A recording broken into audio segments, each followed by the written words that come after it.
So we're still in chapter 2, f of x notation. This is supposed to be pronounced f of x. It looks exactly like f times x if I had just gone 3 parentheses 6, that's 3 times 6, that's 18. So it looks exactly like times, and it's really bad notation because it looks exactly like times. And it's in context sort of thing. Usually they like to use letters like F and G and H when they do this. And what it is I could have maybe I have two lines written down at the same time. I got y equals 3x plus 2, and then I got y equals negative 4x minus 1. There's a couple of lines, and now I'm trying to talk about them at the same time, and I'm like, the one on the left, the one that kind of has the 3 is the slope, versus me going, oh, well, actually, no, I'm talking about the one on the right now with the negative 4 is the slope.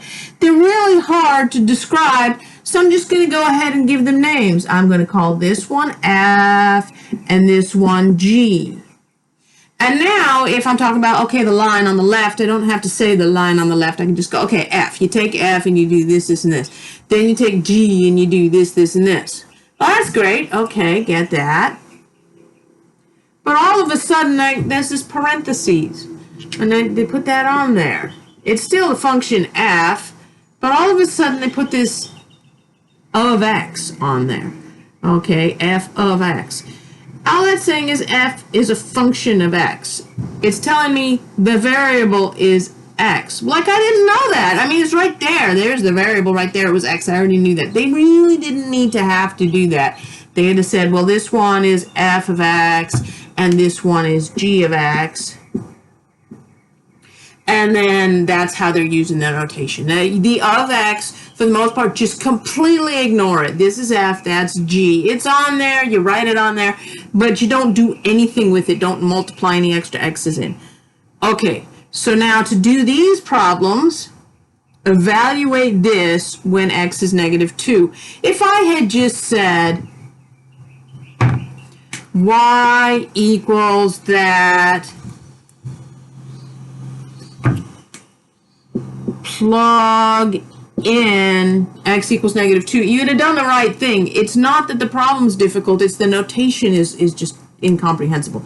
All right, f of x. And plug in x equals negative 2. So I'm just going 4 times negative 2 minus 1. So that's negative 8 minus 1. That's negative 9. That's all I was asking for. All of that explanation, just to know, all you want me to do is just plug in. 2 negative 1 squared minus 3 times negative 1 minus 1.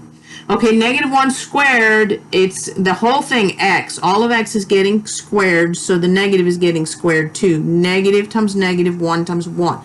So that's 2 times positive 1 minus 3 times negative 1. So that's plus 3 minus 1. So 2 plus 3, 5 minus 1, 4. All right, the log of 97 plus 3. Okay, that's the log of 100. And it didn't say a base, which fine, because if it doesn't say a base, it's base 10.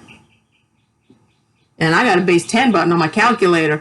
I kind of already know this one anyway, but if I didn't, I could go through what we're going through in chapter 2 or in chapter 4, or I could just go log 100 in my calculator, because it is base 10 and I got a button for that, and it would tell me that that was a 2.